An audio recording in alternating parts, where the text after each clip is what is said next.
Okay, picking up with where we left off on Wednesday, which is Act 4, Scene 4, first page of Act 4, Scene 4, in the textbook at least. Hamlet is speaking to Fortinbras's captain, and keep in mind, Fortinbras is Fortinbras Jr., okay? It's not, Senior was killed by Hamlet Sr. Fortinbras Jr. is marching on Poland, and he has to cut through Denmark. And they've talked about the plot of land they're going to, the Norwegians are going to attempt to take. And the captain tells Hamlet it's not even worth 5 ducats. It's just a little, to use the terminology used from the Vietnam War, it's not a hill worth dying for, put it that way, okay? Hamlet, then the Poles won't defend it. The captain says it's already garrisoned. Hamlet says, and this is where we left off, 2,000 souls and 20,000 ducats will not debate the question of this straw. This is the imposthume of much wealth and peace that inward breaks and shows no cause without why the man dies. And then he thanks him. So let's look at a couple of those glosses and then look at it a little bit more closely. So line 26, will not debate the question of this straw. Settle this trifling matter. In several of Shakespeare's other plays, he uses in the mouths of various characters the term straw to describe honor, or the term straw to belittle the idea of honor. He says, you know, it's what is honor? It is a straw. It is a mere nothing, essentially. Okay? So, what's Hamlet's point? You could throw all the men, and by giving 2,000 and 20,000, he's essentially saying an unlimited number. You can give all the men in the world, you give all the money in the world, and all of that won't settle this particular matter. Why? Because the matter is one of honor. Fortinbras says it's his personal honor at stake here. He'll sacrifice whatever it takes to defend his integrity. This is the imposthume of much wealth and peace, he then says. Line 27. Imposthume, a purulent abscess or swelling. Okay? So think of something that's swollen on your body. What's it caused by? Well, there's something inside making that swell. But the swelling that he's getting at is the idea of honor.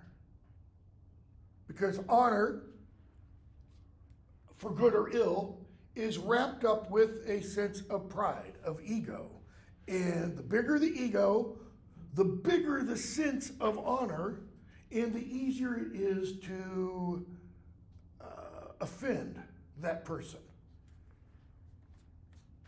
That inward breaks, that is, this swollen, this like boil, breaks inwardly and shows no cause without why the man dies.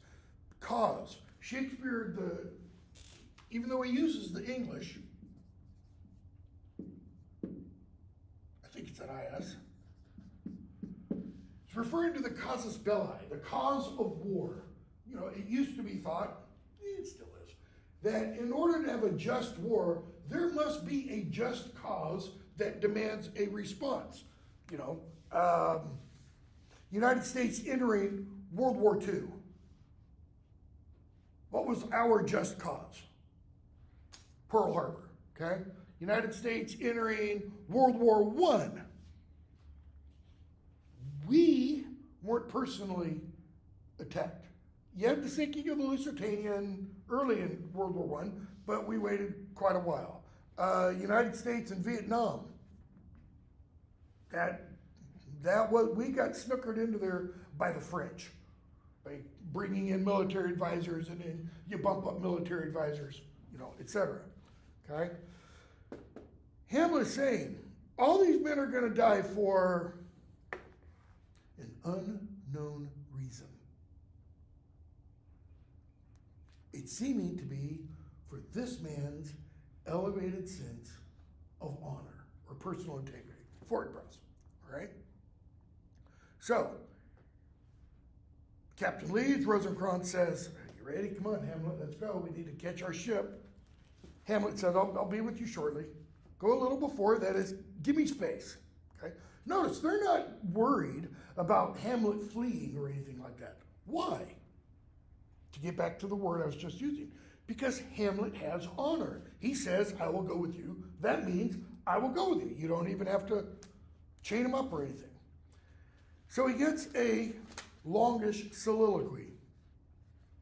How all occasions do inform against me, and spur my dull revenge. Inform against, it means everything that happens around me is reminding me I'm supposed to be killing Claudius. Okay, so why does this little interchange with the captain get transmuted, get transformed in Hamlet's mind into all occasions? It's just that it's the latest example, okay, of several instances that Hamlet takes to mean, this is almost like the universe is telling me, come on, Hamlet, get with it, get busy, get that revenge. What is a man if his chief good and market of his time be but to sleep and feed? Market, use of his time. It's interesting that Shakespeare uses this language. If his chief good and use of his time, and the reason I'm saying it's interesting, okay, so we've talked a lot about Catholic ideology, Protestant stuff. This play is written in 1600, published in 1603, in, I think, I'm not positive, I think around 1642, you have composed what's called the Westminster Confession of Faith, okay? Done at Westminster, London, area of London where the government buildings are. Westminster Confession of Faith is a confession of faith issued by the Presbyterian Church. So, kind of real staunch, real pro-Calvinists, right? In that confession of faith, it's a catechism. The first question of the catechism is, why am I here? What is the purpose of man? And the answer is, the chief end and purpose of man is to love God and enjoy him forever, something like that. The chief good. Well, Shakespeare uses that language here. Obviously, he can't have borrowed it from this, because this is written long after Shakespeare's dead and long after he writes the play. But that language that Shakespeare uses is adopted in here, and it's because it's language not original to Shakespeare. The idea about the chief good of man, that goes all the way back to the ancient Greeks. Aristotle wrote about it when he wrote about virtues. Plato discussed it. Socrates discussed it. To go backwards in order, Socrates is first, then Plato, then Aristotle. Okay? So, what is he saying? What is a man if his chief good and use of his time be but to sleep and feed? That is, if all we do is eat and sleep, what are we? We're nothing but an animal. So take that great chain of being and, drop humans down one notch, all right? In his play Lear, King Lear, Shakespeare has the king, named Lear, abdicate his throne. I think he's got Alzheimer's, and he's giving it up because he's missing some of his marbles. But there's a scene in it when one of his daughters finally strips away from him his last complement of soldiers that he has requested in his retirement to have attend to him, bodyguard, all that kind of stuff. There's a scene where he's talking with two of his daughters, and they're, because he's originally given 100 soldiers to keep with him. And they're like, why do you need 100? What about 75? What's 75 do? How about 50? And in this one scene I'm talking about, they get him down to 1.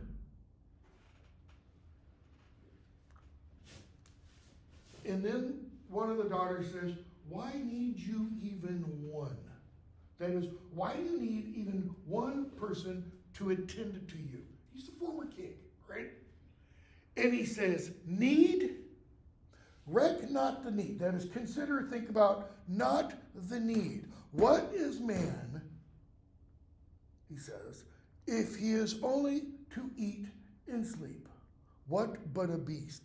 Why do we need, he goes on to talk about, more than the necessary clothing, more than the necessary food, more than the necessary housing?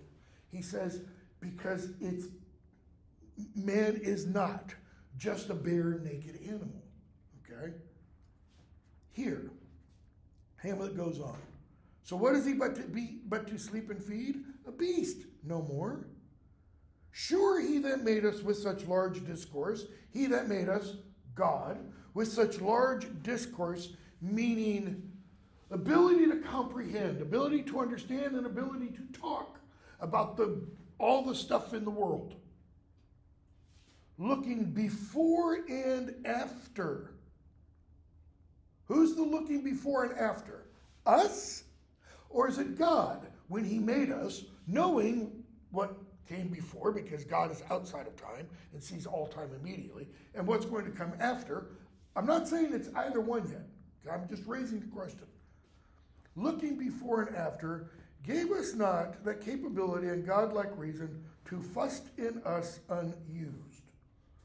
So if it's God looking before and after, he's saying he gave us that reason to do what? To be put into practice, like a muscle, to be used, to be maintained, to be grown, to be strengthened. Okay?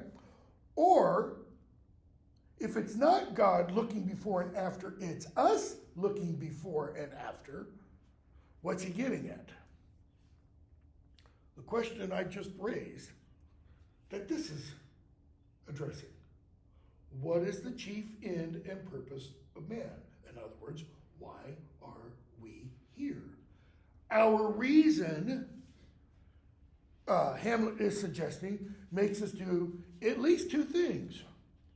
What came before us, or who came before us, or did I exist before this? The idea of the pre-existence of the soul. The Greek philosopher, mathematician Pythagoras believed in that. He also believed in reincarnation, which is why he was a vegetarian. He said souls leave one body, they don't disappear, they don't dematerialize, they go into another body, okay? And so we think, okay, where did we come from? Why are we here? And what have 2 of Hamlet's soliloquies been about? Death. What comes next? Now, whether it be bestial oblivion, that is, we die like some animal, it just dies and rots, okay? Or some craven scruple of thinking too precisely on the event. That is, taking this event, the event of this impending battle between a whole bunch of Poles and a whole bunch of Norwegians, a thought which courted hath but one part wisdom and ever parts coward. I do not know why yet I live to say this things to do. And all that is getting at is, I can look at this event and I can try to analyze everything, and what comes with that is he's forced to come back to himself and say, I've got to do this, okay? But he's wondering, why yet I live to say this thing is to do? What is he implying about that? Or what is he getting at there? Why haven't I done it already? Why yet? Why Yet means, why is this still on my plate? He should have done it. He told his father's ghost, when he first saw him, I'll do it immediately. And this is several days, if not weeks later. Since I have cause and will and strength and means to do it. Notice, I have cause, and that's implying I have a right cause. I have the will, that is, I have the desire, and the strength. I have the physical means. In the means, he could kill Claudius any number of ways. Examples, gross as earth, exhort me. Gross as earth. Well, how gross? He doesn't mean gross disgusting. He means gross and plentiful, right? Everywhere you go, there's the earth. Everywhere he goes, there are examples. Witness this army of such mass in charge, led by a delicate and tender prince. Delicate and tender is probably telling us that Hamlet is telling us Fortinbras is younger than himself, whose spirit with divine ambition puffed makes mouths at the invisible event,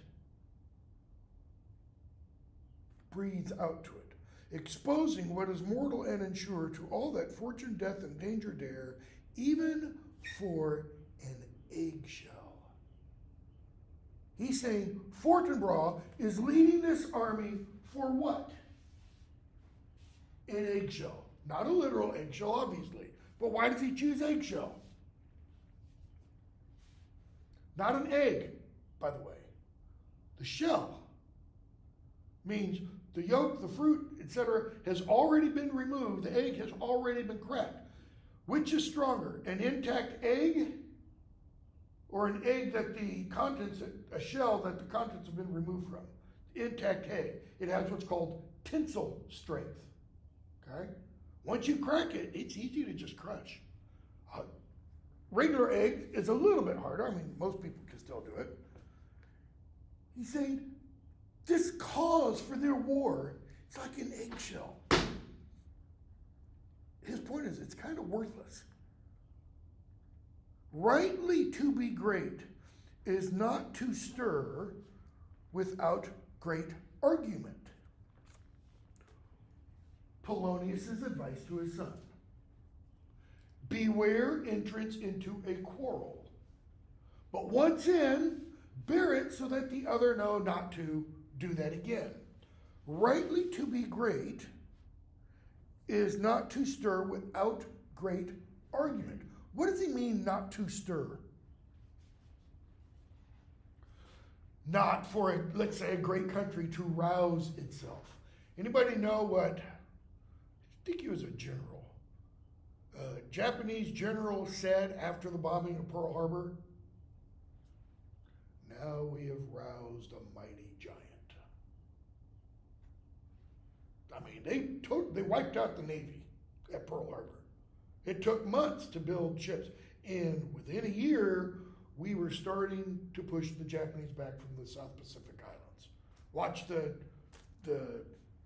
Pacific miniseries by Spielberg and Tom Hanks. They give you at least 3 of the big major battles here, okay? He's saying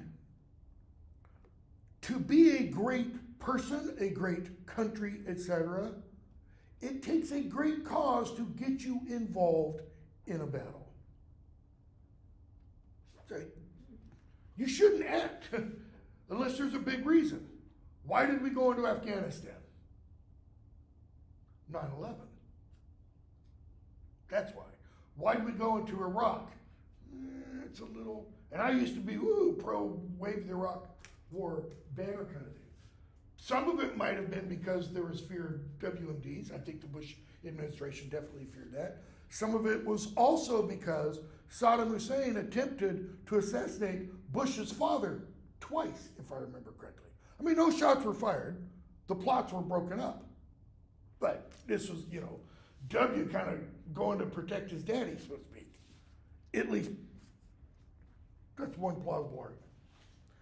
But greatly to find quarrel in a straw when honor's at the stake.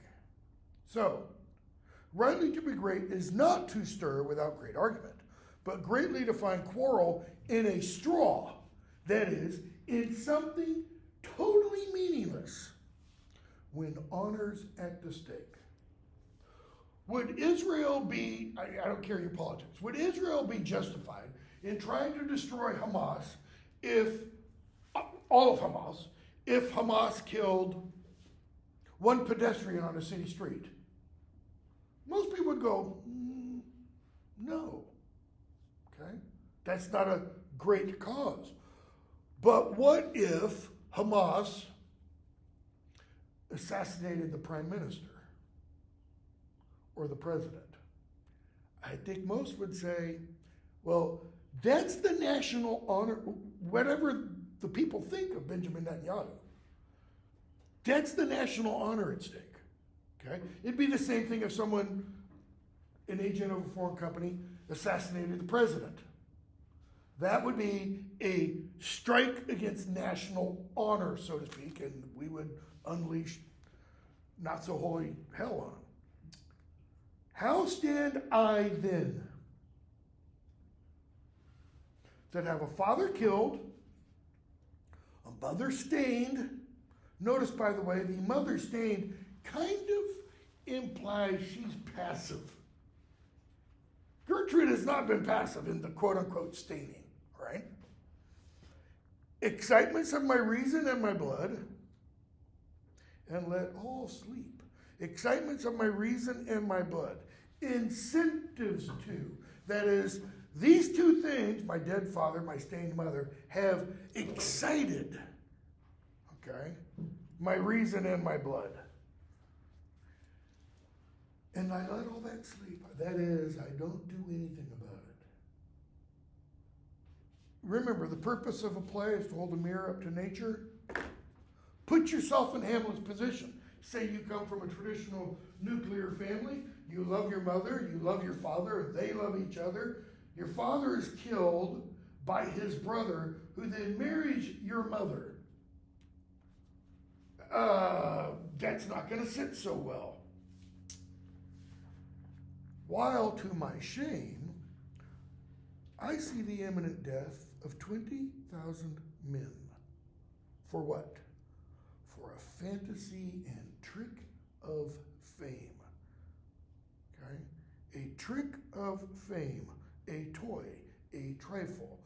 What is the toy or trifle of? It's to be called honorable.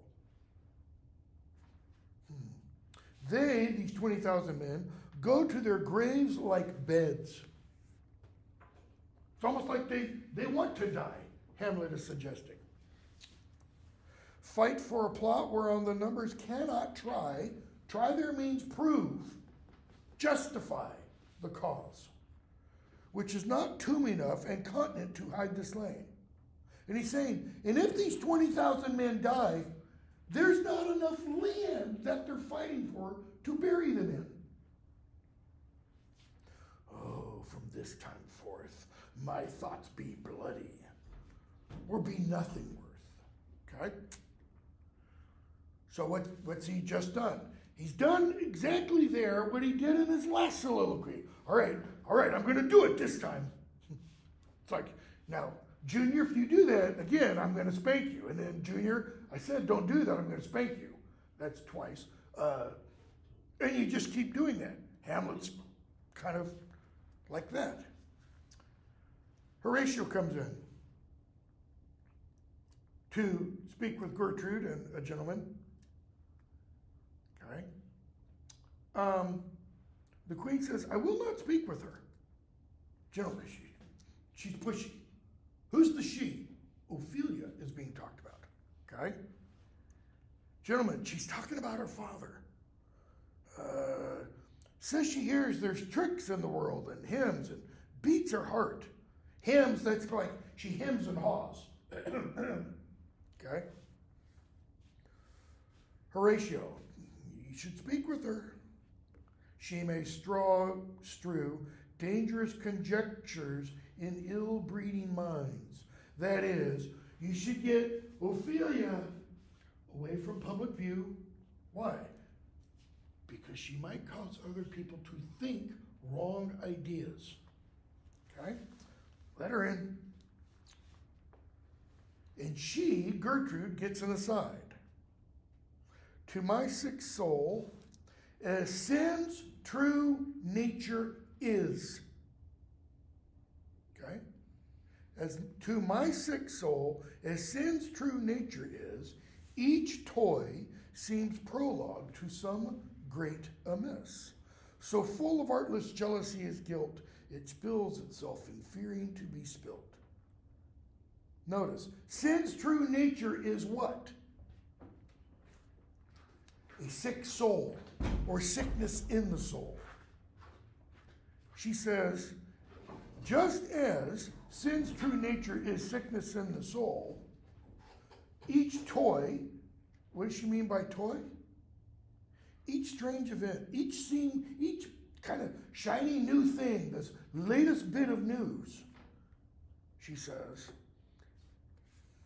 it's forecasting something bad's going to happen. If we were to start hearing today about a series of ever increasing in size earthquakes around the border between Idaho, Utah, and Montana, that area right in the corner. And this went on for a number of weeks, and they started, starting out at one point and then building up, and we started seeing 3 and 4. I can guarantee you what the United States Geological Service and the federal government would be saying to people who live in Boise and probably, Billings or Bozeman, Pocatello, maybe even Salt Lake City. You should start thinking of leaving. And especially satellite data started to indicate the ground in that whole area was starting to rise in portions. Why? Because that would be an indication that the Yellowstone caldera is about to erupt, which last happened something like 650,000 years ago. You guys don't remember, because none of you were alive then, when Mount St. Helens blew. Mount St. Helens was, like this to Mount Everest. If or when the Yellowstone volcanic system erupts again. We would probably hear, in fact, the whole continental United States would probably be covered in about a foot of ash when that next erupts, okay? She's kind of saying all these little indications, something big's coming. Ophelia comes in. Where is the beauteous majesty of Denmark? Queen, how are you doing, Ophelia? That's what how now means. And Ophelia sings. And Queen asks, what do you mean? What's the song about? He is dead and gone, lady, he is dead and gone. At his head a grass green turf, at his heels a stone. His feet are at the, what we call headstone, okay? No. And she keeps singing. Why does she say no? Well, when Ophelia came in, she asked for the beauteous majesty of Denmark. Who is that? It's not her father. Well, rephrase that. Gertrude doesn't think she's referring to her father. Gertrude thinks she's referring to either the king or Hamlet. Okay? And she keeps singing. Claudius comes in, and Queen points out Ophelia to him. And the king addresses her. How do you? Well, God ild you. That is, God shield you. They say the owl was a baker's daughter, Lord. They say the owl was a baker's daughter. And you got a footnote, there's this English folktale associated with that. Lord, we know what we are. All right? But know not what we may be. There's not a gloss for there, is there? No, just the thing about the baker's daughter turned into an owl for refusing bread to the Savior. That we know what we are, but we know not what we may be. That's from St. Paul. 2 Corinthians, I think. Why does she say that? And when she says Lord, is she addressing the king or is she addressing the Lord? We know what we are, but not what we may be. Remember Hamlet's speech where he talks about being given this godlike reason that can look before and after what we may be? God be at your table. King, conceit upon her father. That is, she's thinking about her father. She's thinking about his death and what he may be now. So, she keeps singing, and no, she's off in La La Land. People speak to her and she has no clue, all right? So, the king asks, line 66, how long has she been like this? Ophelia, I hope all will be well. 67, we must be patient, but I cannot choose but weep to think they would lay him in the cold ground. My brother shall know of it. And so I thank you for your good counsel. Come, my coach. Good night, ladies. Good night, sweet ladies. Good night. Good night. Okay? What sweet ladies is she talking to? Only one that we know of that might be present still is Gertrude. But I hope all will be well. That's an idea of, I hope everything will work out in the end. We must be patient. Why? And what does that mean? Does that simply mean we must wait? No. It follows upon, I hope, all will be well. The patience and the hope are tied together. Patient isn't merely just waiting. It's waiting how? Hopefully. Hopefully means looking forward to a positive resolution of some kind. Having faith in that positive resolution. We must be patient, but I cannot choose but weep. Okay, must be means we don't really have a choice in it. Whatever's going to come is going to come, no matter what. Patient means I have to endure it. Well, what's one of the things that helps one endure some difficulty? Knowing or maybe seeing the end of the dark tunnel, or knowing it's coming to an end, or knowing somehow that one will overcome this particular problem. I can't believe. So, we must be patient, but I can't choose but weep because they laid him in the ground. Why? Because she doesn't accept her father's death? Probably it. That's why she says, my brother shall know of it. They put dad in the dirt. I'm going to tell him where it is. Okay? She leaves. King asks Horatio to watch her.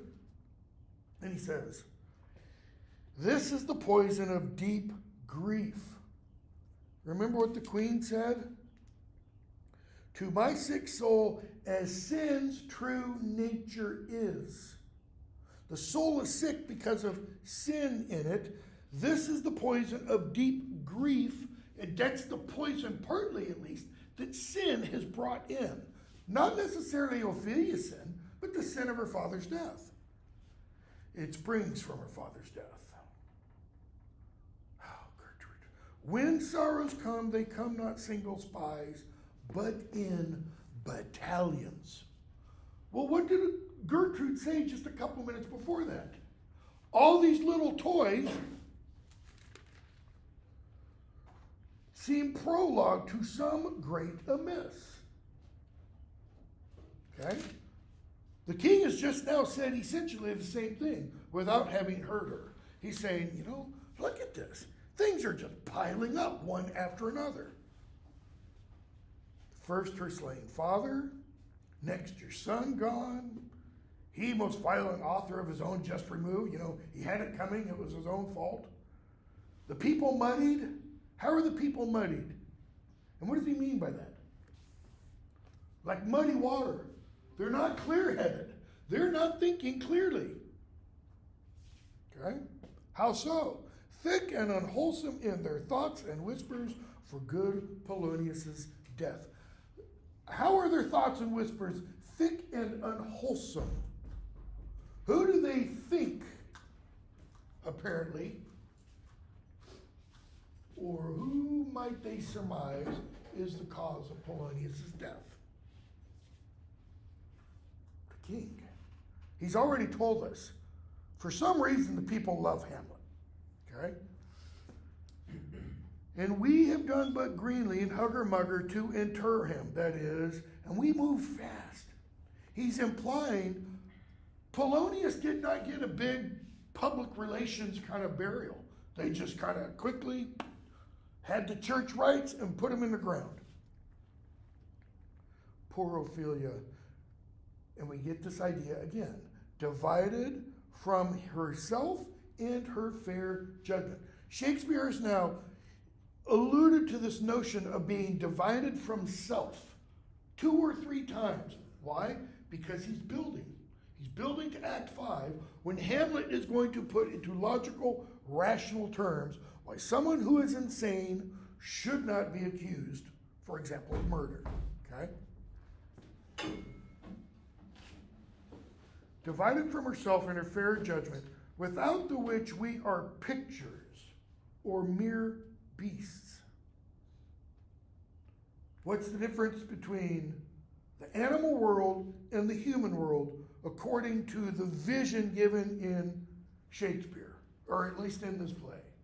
It's that we have the ability to reason. We have the ability to judge and such. Animals can't. Last, that is the last thing, the last item indicating all this crap's about to happen. And as much containing as all these, her brother is in secret come from France. So we hear this for the first time. Feeds on his wonder. That is, he's been traveling from France. He knows his father's dead. And his questioning, how came my father dead? He's feeding on that. And the more he feeds on it, the more what? The more his anger grows, the more his desire for revenge grows. He keeps himself in clouds and wants not buzzers to infect his ear with pestilent speeches of his father's death. That is, he won't listen to anyone. Where in necessity of matter beggared will nothing stick our person to arraign in ear and ear. O Gertrude, this like to a murdering peace in many places gives me superfluous death. That is too much death. He's worried for his future. Okay? They hear a noise. Messenger comes in.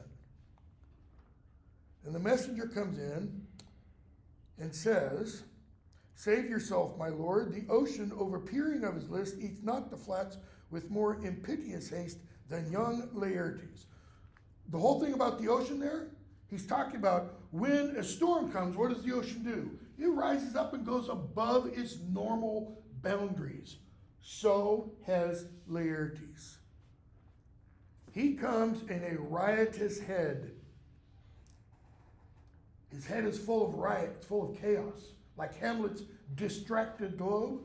It means he's got ideas he shouldn't have. He overbears your officers. Overbears, beats them down, or totally doesn't pay any attention to them. The rabble, the people, the populace, call him Lord. And as the world were now but to begin, antiquity forgot, custom not known, the ratifiers and props of every word, they cry, choose we, Laertes shall be king. In other words, they're doing what? They want to overthrow Claudius. That's why he says, it's as if the world is brand new and antiquity is forgot. Why is antiquity forgot? Because how does the kingship pass down? Talked about this several times. Primogeniture, father to son. As if all that doesn't matter, he says. And there is no custom.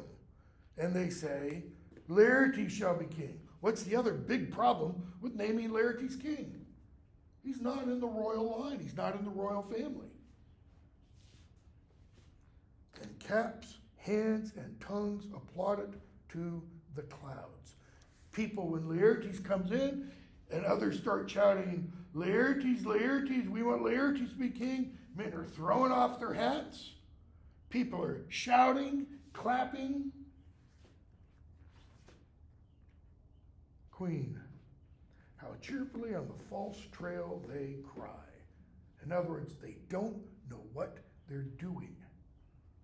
Oh, this is counter, you false Danish dogs. Now, there could be a couple of reasons why she says that. One, that, she's afraid she'll die too, okay? What else? In Gertrude's mind, who else has a claim to the throne? Her son, not Laertes. Okay? The king, the doors are broke. That is, Laertes breaks into the castle. Where is this king? Sir, stand you all without. That is, stand aside. Danes, no, let us come in. He's telling his rabble, you guys stay outside, let me go take care of this. Okay? Laertes goes in. Oh, thou vile king, give me my father. Now, he knows his father's dead. So what's he asking Claudius to do? An impossibility. The queen, calmly, good Laertes. In other words, this is the king you're talking to. Down, boy. That drop of blood that's calm proclaims me bastard. If there's a drop of blood in me that is calm, then it must be because I am not the rightful son of my father, is what he means. Cries cuckold to my father, brands the harlot even here, between the chaste unsmirched brow of my true mother. Wow. What's the cause, Laertes, the king asks, that thy rebellion looks so giant-like? Giant-like. Overgrown enough to overthrow a king. Let him go, Gertrude. Notice it. That implies she's holding on to him. She's kind of holding him back. Let him go. Do not fear our person. Why? There's such divinity doth hedge a king that treason can but peep to what it would, acts little of his will. There's divinity that hedges a king. It was a common idea in the Middle Ages and in Shakespeare's day. We know it as the notion of the divine right of kings,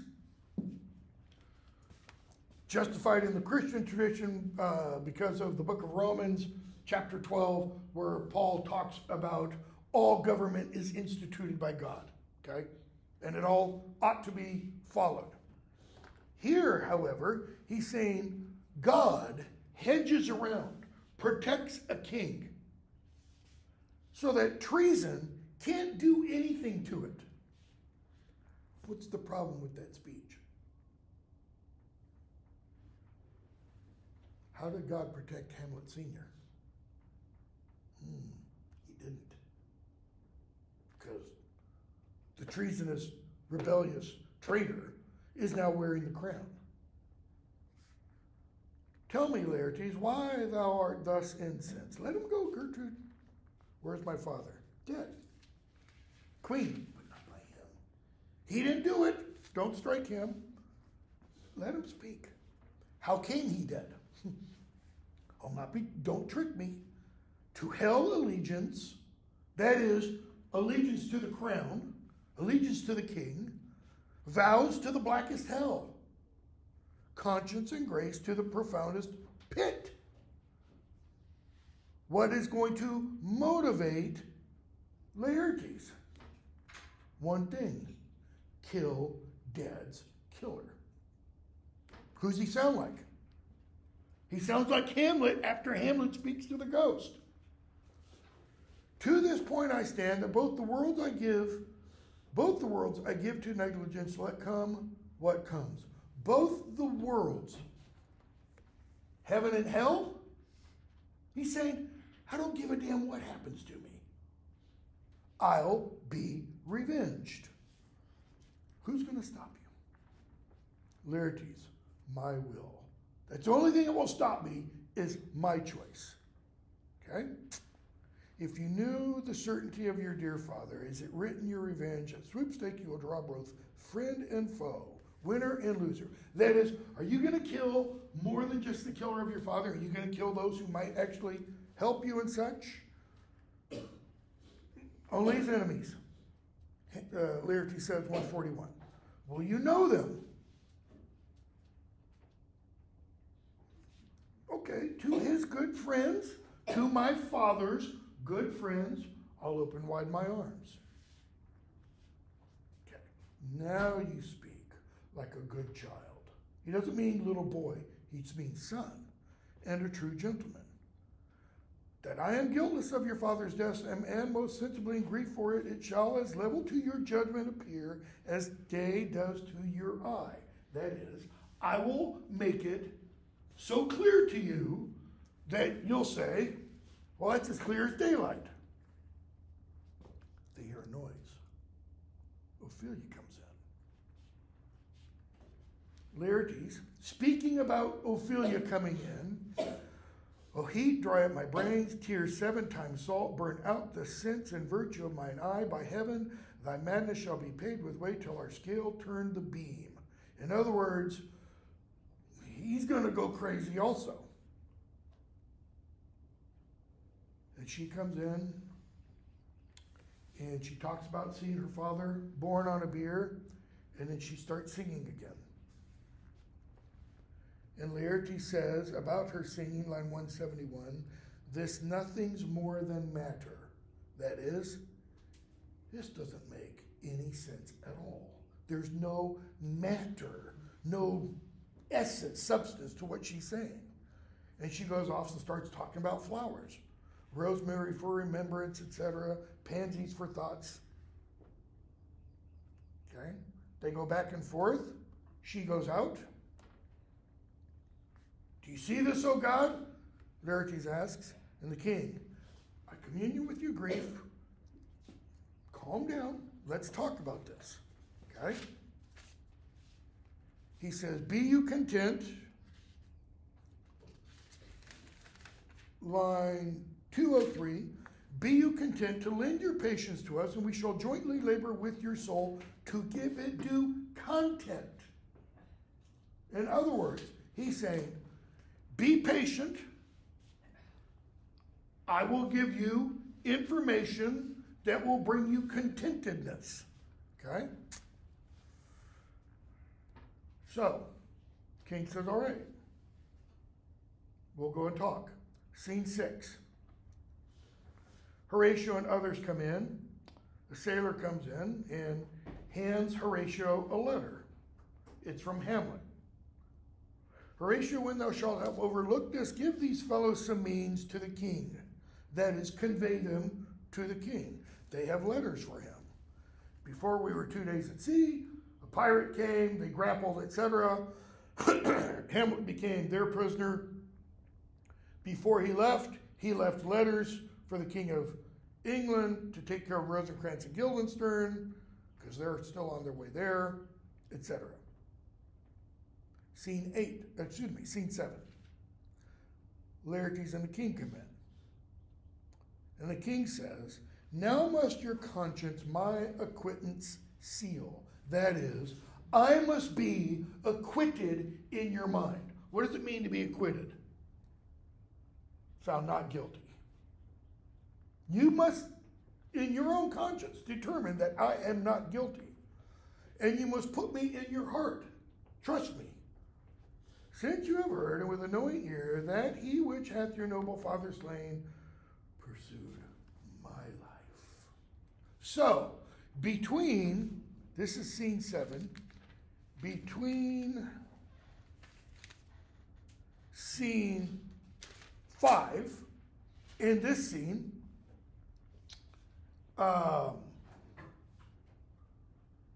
The king and Laertes have discussed Polonius's death. And the king tells Laertes, Hamlet didn't only kill your father, but he was trying to kill me. How do we know that? In other words, I'm asking you to read into the text a little bit. Has Gertrude told the king that Hamlet said, was it the king? Or is it the king? We don't know. Laertes, that's how it appears.